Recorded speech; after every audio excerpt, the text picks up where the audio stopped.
All right, I'm going to call the Justice Committee meeting to order.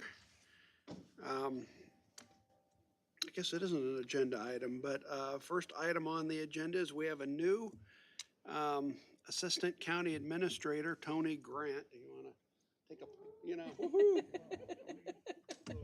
My condolences. Congratulations. You know, we are, except Mike. Anyway, all right. First item on the agenda is approval of the minutes. We have approval of the minutes of March 1st, 2022. Can I have a motion to approve? Motion by member Chung, second by member Martin. Any additions or corrections to those minutes? All right, seeing none, all those in favor, please signify by saying aye. Aye. Any opposed? All right, next item on the agenda is appearance by members of the public. I understand we have one speaker here today. Yes, Chairman Erickson, we have one member of the public that has requested to speak tonight, Mr. Zach Getrich.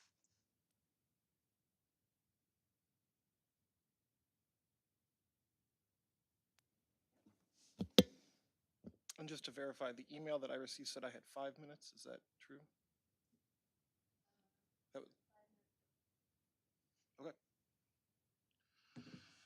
Hello, most esteemed and honorable county board members. I wanted to start by providing you with a little more information than the sheriff's office provides you to give you a more accurate depiction of the jail. These are stats as of March 29th, 2020. The jail population was 227. 29 of those incarcerated people were female, 198 are male, 117 are black, 12 are Hispanic, 96 are persons of a colonial complexion. The number of people over 50 was 30. Number of inmates that have been sentenced was 28. The number of inmates pretrial for a felony is 181, and the number of inmates pretrial for misdemeanors is 13.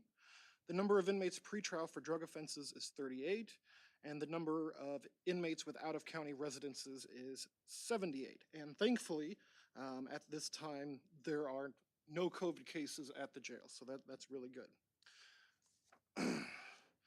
Since Senor Spanos mentioned lawsuits at a previous meeting, I figured it would be a good look at some of them because for some reason, Senor Spanos didn't provide much information. There's Island v. Sandage, where it's alleged they were kept in solitary confinement for up to 48 hours. There's also McDuffie v. Sandage, which alleges the same about solitary confinement.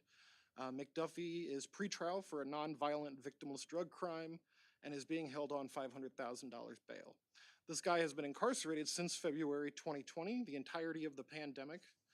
We're wasting money on this during a pandemic. Maybe someone should ask the sheriff to calculate how many hours of solitary confinement McDuffie has endured in the 2 years he's been there.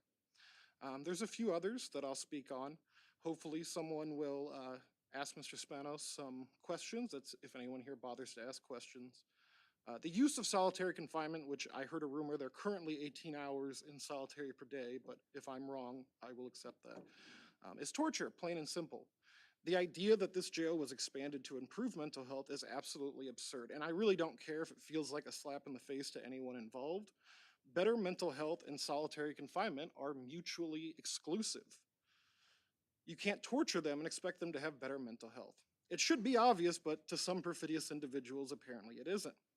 The mental damage from solitary confinement will have long-lasting consequences to incarcerated individuals.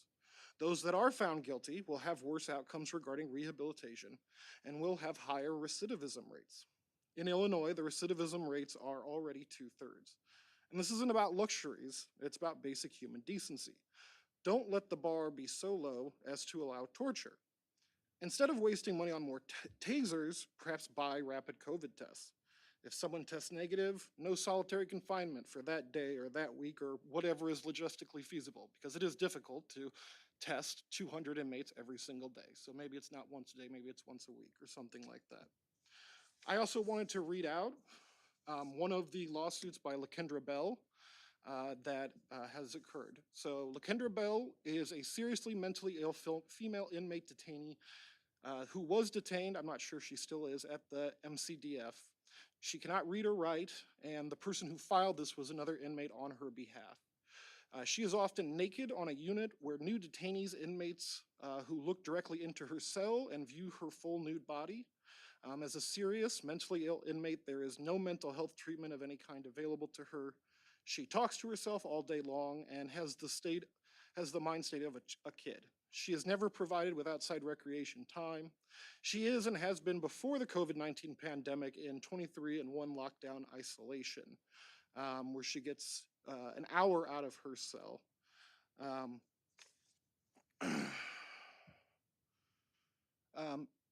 the reason that she's actually in there is because she was having a mental health crisis. And we sent police to deal with that situation. And what happened was, if you're having a mental health crisis, if you're not in your right mind, you can get charged with aggravated battery. In fact, since she's been there, it kind of proves that there is a long-standing mental health crisis that's not being addressed, because she has also at least been accused of assaulting guards. We don't know what the aggression was involved in that.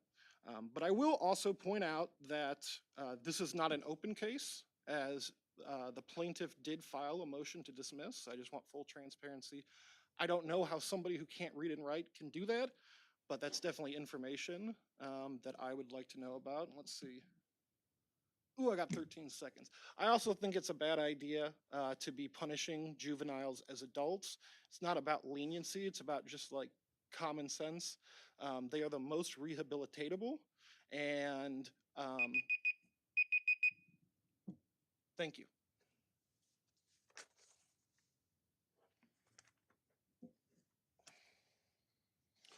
All right, next item on the agenda is item 4A1, request approval of amendment number 7 to agreement with Aramark Correctional Services LLC for food service.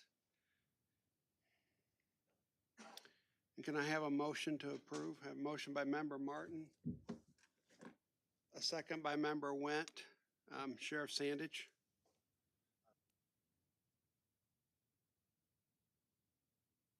I'm sorry, extension of our food service agreement.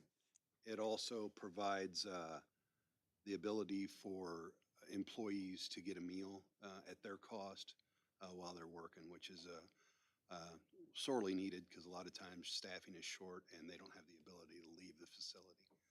So this covers that. Do any members have any questions? Member Chung. Yes, thank you, Mr. Chairman. I guess it wasn't totally clear on this contract. The meal that's provided to staff, is it the same meal that they are giving the inmates then? Or is it a different kind of meal? No, they have the ability to order fresh favorites, which is, there's several different options Okay, at their cost. thank you. Any other questions? All right, seeing none, we will vote on item 4A1. 4A1A, all those in favor, please signify by saying aye. Aye. Any opposed? All right, next item on the agenda is item 4A1B, request approval of a master services and purchasing agreement with Axon Enterprise, Inc. for taser equipment. And can I have a motion to approve? A motion by member Went, a second by member Coates. Sheriff Sandage. This just upgrades the current tasers we have in the jail. These are a lot more advanced than the ones we have. Gives the officer carrying the taser different options, and also the download of when they are used is more detailed. Do any members have any questions? Member Chung. Yes, thank you. Sheriff Sandage, so this is a new contract. How old, I guess, are the old tasers? How long have we been using those for then? They're probably around 5 years old. Okay. And then I guess maybe this is, I don't know how you can, if you can answer this. I was just curious, like how often are they used then in the jail? And these are, I'm sorry, these are used in the jail, not like. Correct. Okay. Yes. It varies. A lot of times just the officer producing it and letting the inmate know that they could be used solves the problems, and they don't have to actually be used.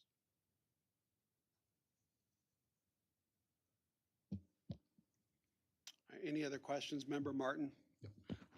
I'm just curious, Sheriff. Is there a use of force report even if they just draw it? Correct. Okay, thank you.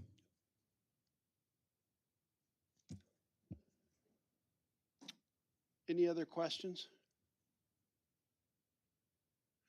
All right, seeing none, we're going to be voting on 4A1B. All those in favor, please signify by saying aye. Any opposed? All right, next item on the agenda is item 4A1C, request approval of a master services and purchasing agreement with Axon Enterprise, Inc. for body-worn cameras. And can I have a motion to approve? Motion by member Schaefer, a second by member Chung. Sheriff Sandage. This will put us ahead of the game as far as body cameras will be mandatory as of January 1st, 2023 for us due to the size of our population. So this will put us in compliance with this. We have done several testing with different vendors. We have found that this meets our needs. It also has some software with it that other local agencies use, that the state's attorney's office is familiar with, so there won't be a learning curve there. All right, do any members have any questions? Member Schaefer?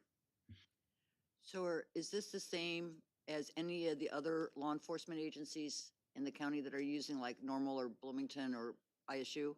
Bloomington has these same ones, and another great feature of these is if one of our deputies is backing up a Bloomington officer or vice versa, and there's an incident which causes one of them's camera to go on, every camera within 30 feet also gets activated.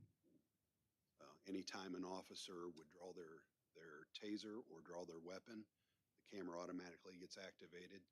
And it also has a shot spotter feature. Anytime a gunshot is recorded, it activates the camera. Thank you. Do any other member have a question? Member Chung? Yes, thank you. I just want to say, I'm happy that we're approving this contract today. Like you said, we're ahead of the curve. Like how many months? 8 months-ish. So 9 months. So thank you for that. And I'm just pleased to see how this will happen and how this will go forward in our county. Thank you. And our officers are thrilled to be getting it. Any other questions? All right, seeing none, we'll be voting on item 4A1C. All those in favor, please signify by saying aye. Any opposed? All right, next item on the agenda is item 4A2. It's just for information, monthly statistical report. Sheriff Sandage, is there anything you'd like to say about it? Again, the number of inmates that we are currently housing that should be in the Department of Corrections, we're down to roughly 32, which is better than we had been running. We had been running around 50 or more. So slowly, they are starting to accept, but there's no regular schedule and we don't know when we'll be able to take our next batch. Do any members have any questions? Member Schaefer? Is there anybody in the jail that is waiting for placement at McFarland? There is. Because are they taking anyone at McFarland? Don't know. Yeah.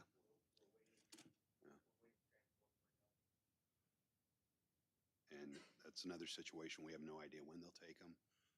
The waiting time sometimes is over 90 days, which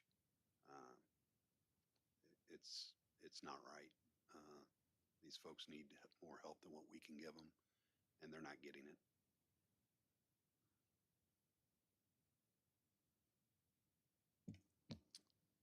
Member Chung?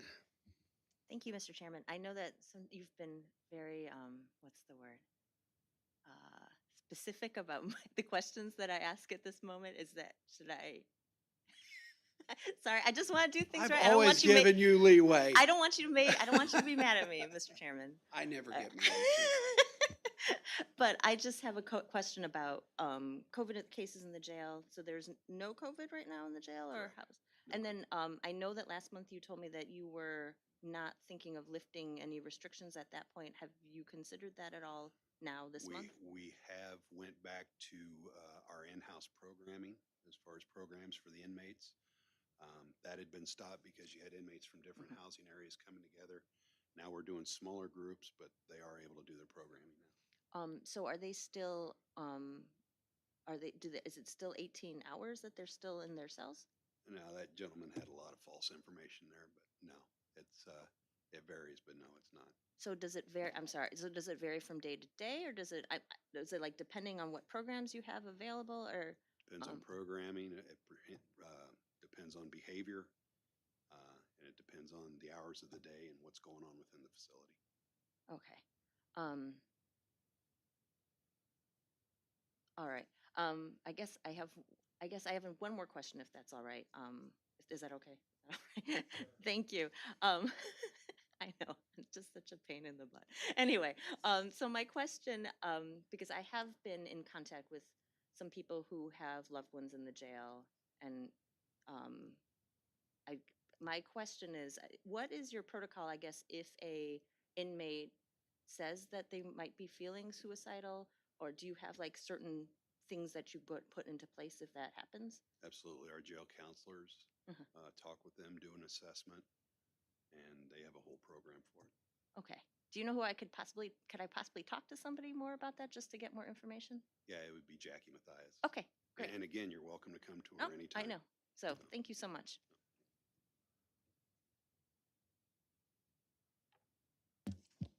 Any other questions? All right, seeing none, thank you, Sheriff. Thank you. All right, next item on the agenda is item 4B, Don Everhart, McLean County Circuit Clerk. He is unable to attend today. If you have any, we still have to do this action item, right then? Correct. All right. All right, if you have any questions, you can ask the county administrator. All right. For action, item 4B1A, request approval of a professional services agreement with HOV Services, Inc. for microfilming services. And can I have a motion to approve? Motion by member Martin, second by member Chung. Any comments or questions? Anything you want to say? There is a minimal increase in pricing due to material and labor costs. Part of that cost is due to mandates from the Supreme Court on the type of film used. But otherwise, this is a standard contract for duplicate copies for record keeping that is necessary as part of the circuit clerk's work. Any questions? All right, seeing none, we will be voting on item 4B1A. All those in favor, please signify by saying aye. Any opposed? We do have one item for information, the monthly statistical reports of the county circuit clerk. If you have any questions, you can direct those to the county administrator now or later. You can direct them at some point. All right, thank you. All right, seeing none. All right, next item on the agenda is item 4C1A. Ron Lewis, Public Defender.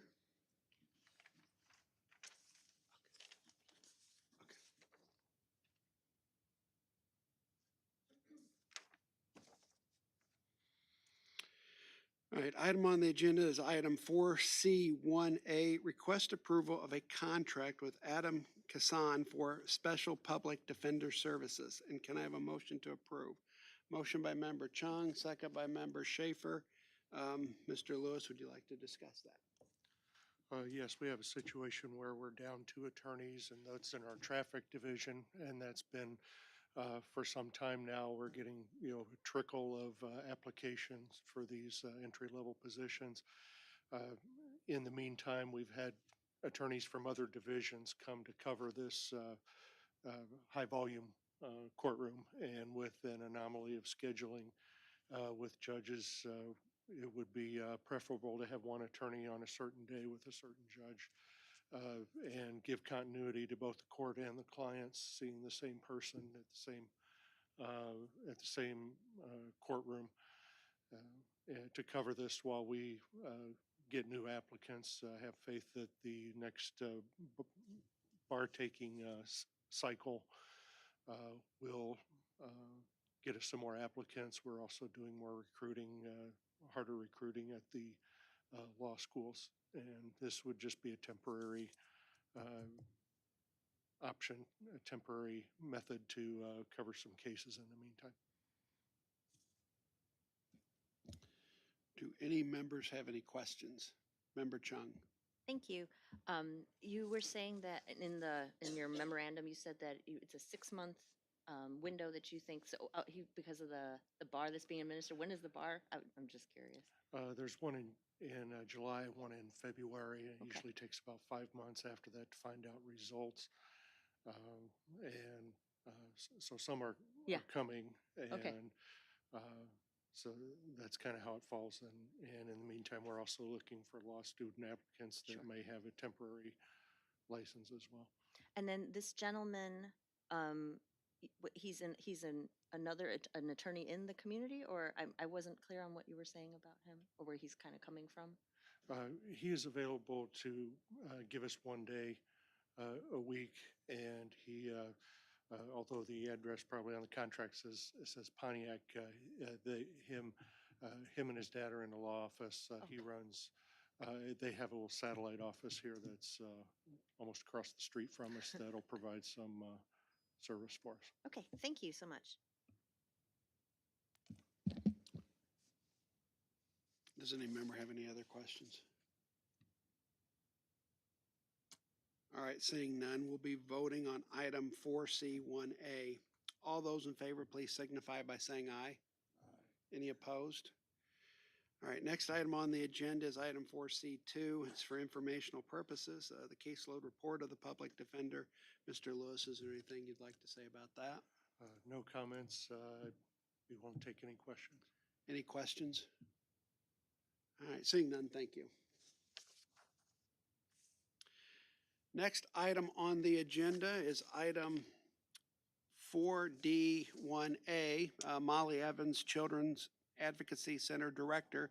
Item 4D1A, request approval of an emergency appropriation ordinance amending the McLean County fiscal year 2022 combined annual appropriation and budget ordinance for CAC and CASA. And can I have a motion to approve? Motion by Member Chung, second by Member Coates. Ms. Evans, would you like to address that?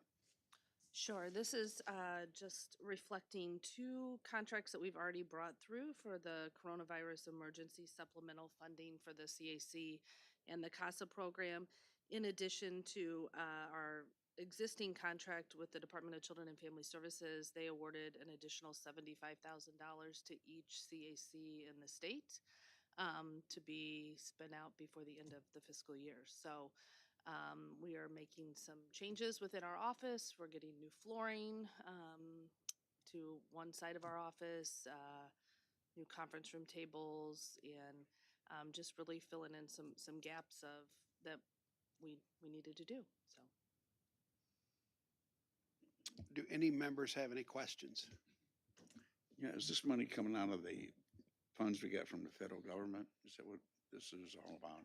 it is, but it was a special appropriation that was made specifically for children's advocacy centers. It's just passed through the Department of Children and Family Services.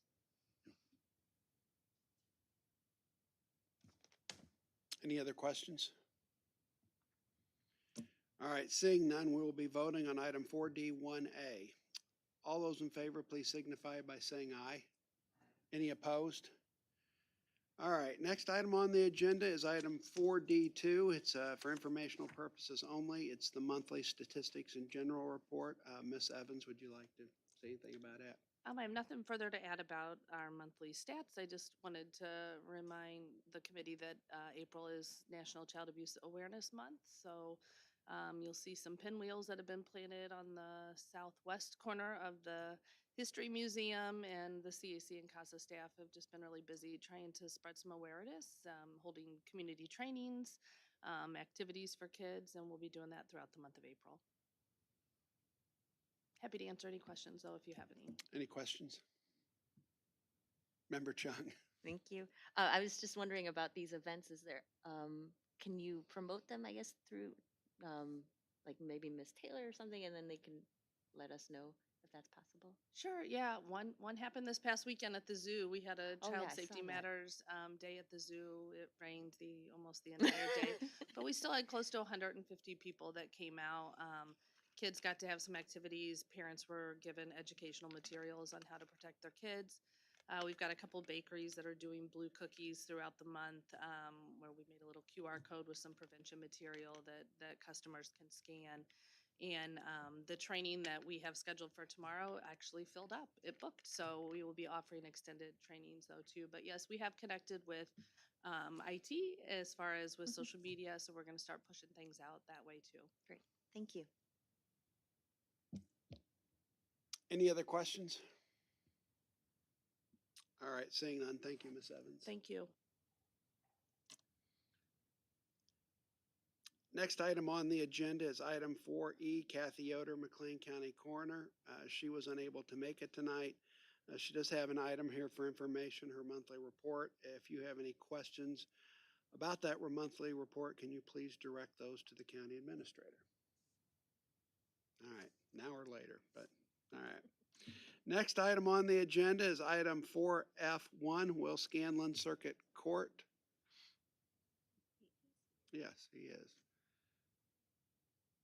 All right, it's item 4F1A, request approval of a training agreement with Heartland Community College. And can I have a motion to approve? Motion by member Schaefer, second by member Chung. Mr. Scanlon, would you like to address that? Some people must have done something pretty bad to end up on the agenda behind me, is all I gotta say.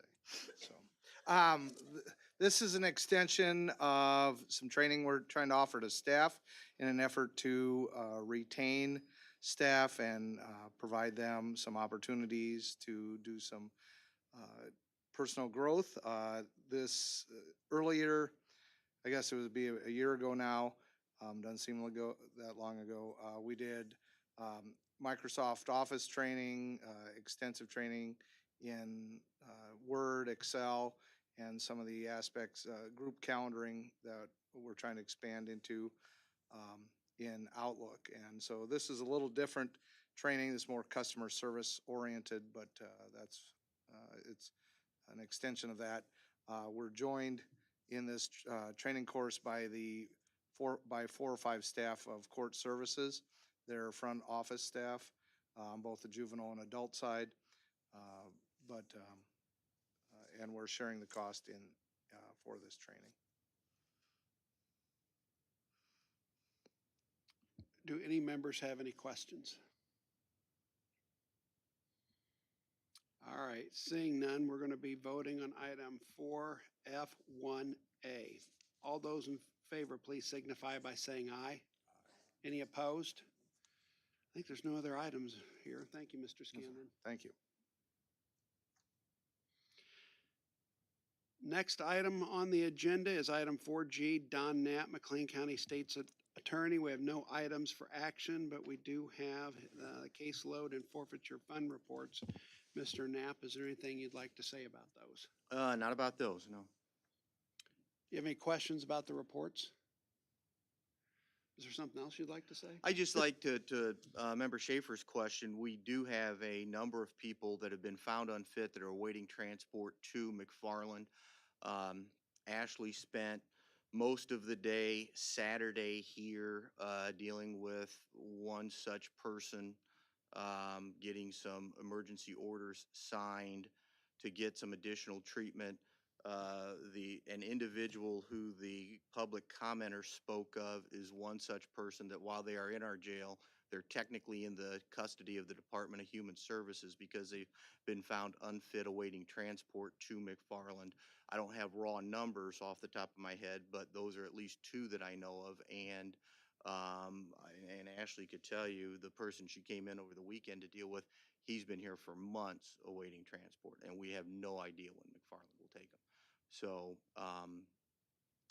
yeah, it's problematic for for staff. I know it frustrates the courts and the judges that sign the orders. It's going to be very interesting to see if the county is stuck with the medical bills for individuals because while we are in control of them, they are not legally in our custody. So they're in DHS custody. I wanted to bring that up. Do any members have any questions about that? Member Schaefer? Just a quick follow-up. So they are taking them though, because I had heard that they were not taking anyone from any county and No, any of the facilities in the state. And so I'm I just kind couldn't of tell you clarifying for that. sure when the last person was accepted. It was my understanding that as beds become available, they do accept them, but they might be low on beds as well. So So were they not taking anyone during a lot of the COVID stuff? Did they totally not take anybody during when COVID was really bad? not to my knowledge. I thought they always accepted. They just throttled back how many they would accept. Yep. Any other questions? Well, I guess I would also mention, Chuck, or Chairman Erickson, like Mr. Lewis, we actually have 3 openings, no applications.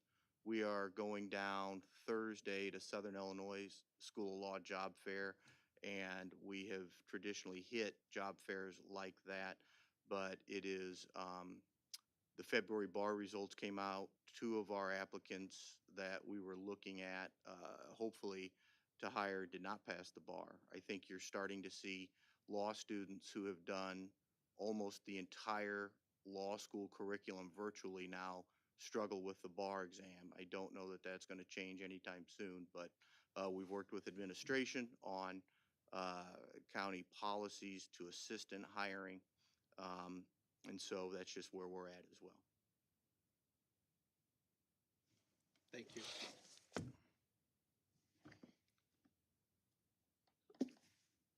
All right, next item on the agenda is item 4H, Mike Donovan, Court Services Director. We have no item for action. I'll wait till you get sat down here. We do have an item for information here, Court Services, Adult and Juvenile Division Statistics. Does any, no, Mike, Mr. Donovan, is there anything you'd like to say about those? Just that numbers, we're starting to see the impact from COVID in our office with domestic violence cases. Our domestic violence caseload has gone up and up the last 6 months, and it just continues to rise. So we're looking at what we want to do with that. We may have to get some help from my domestic violence officer because we're noticing an increase, which they'd reported a while ago that domestic violence cases went up during COVID. Now we're seeing those people placed on probation. And the other thing I'd like to say is I'm gonna knock on wood, not to jinx myself, but we are, as of today, full staffed, which is the first time in a long time we've had full staff. Now it could change tomorrow, but we have full staff, and we're even been, yeah, I know, we're even able to fill our pretrial positions, which since the state announced the takeover we were worried about that because they're temporary, if you will, but at least in McLean County, they're temporary. We're not moving till 2025 now, I think, pretrial wise in our county. So we have people that are long-term temporary. So we're having good luck with filling positions. So that makes it a little easier for me. Does any member have any questions? Member Schaefer? So they're not moving anyone to pretrial until when are they starting that?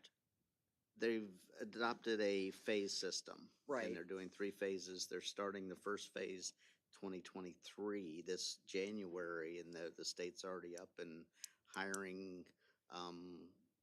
They've hired deputy directors, directors, and supervisors. And we got a bunch of postings today for those positions and even some officer positions in those phase 1 counties.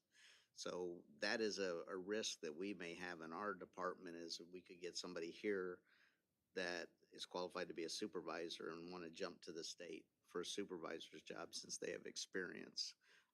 Then we're going to be phase 3 since we have an established up and running pretrial department, the chief judge here has asked for us to be in phase 3, and so we won't be going till the last of those that move out. So is the whole circuit gonna go in phase 3 or just McLean Nope, County? originally they wanted the circuit to go all together and they'd announced that, but they've changed on that. Logan, I think Livingston and McLean are waiting to phase 3, and the other 3 counties, is there 3 other counties in the circuit? Sorry, they're all gonna go in phase 1. Oh, phase 1, okay. Yeah. Okay, thank you. Yep. Yeah, so.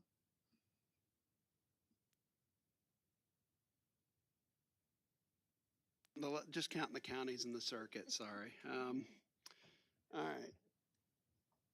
Any other questions? All right, seeing none, thank you, Mr. Donovan.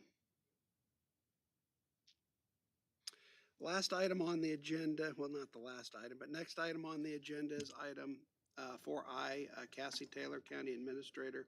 We have no items for action, but we do have an informational item. It's item 4I2A, JTI Professional Services Agreement. Ms. Taylor, would you like to address that? I would. Thank you, Chairman Erickson. It is with great enthusiasm that we will be presenting this month at the Executive Committee 2 agreements, actually. The first will be the JTI Professional Services Agreement, and the second will be the E-Series Licensing Agreement.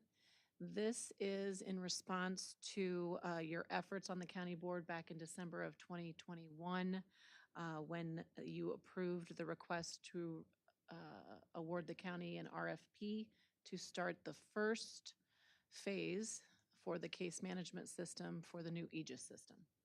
And so, as you'll remember, there were 4 components as well as a, what would you call it, a connecting or a integration tool for that process. And so we have been through the RFP process for the case management system and looked through the RFPs. We chose Journal Technologies as our provider, and for the last couple of months, Bob Kalin, our consultant, has been working to finalize that contract on our behalf. And so this installation will include 4 related products: the eCourt, eProsecutor, eDefender, and eProbation. And it will go live approximately the first quarter of 2024. And so we will be presenting that again for action at executive, because the Information Technologies Department has oversight by the executive committee. But in addition to that, there's a variety of funding streams that will be supporting the Aegis project. And so just bring it to you today for information.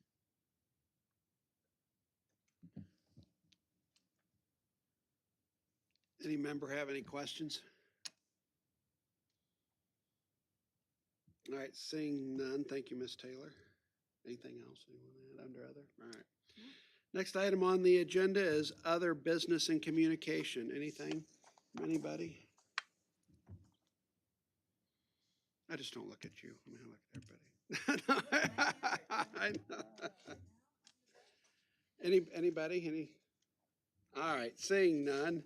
Next item on the agenda is recommended payment of bills and transfers. I have a letter here from our McLean County Auditor that says she's looked at the bills and transfers and they're in accordance with county code.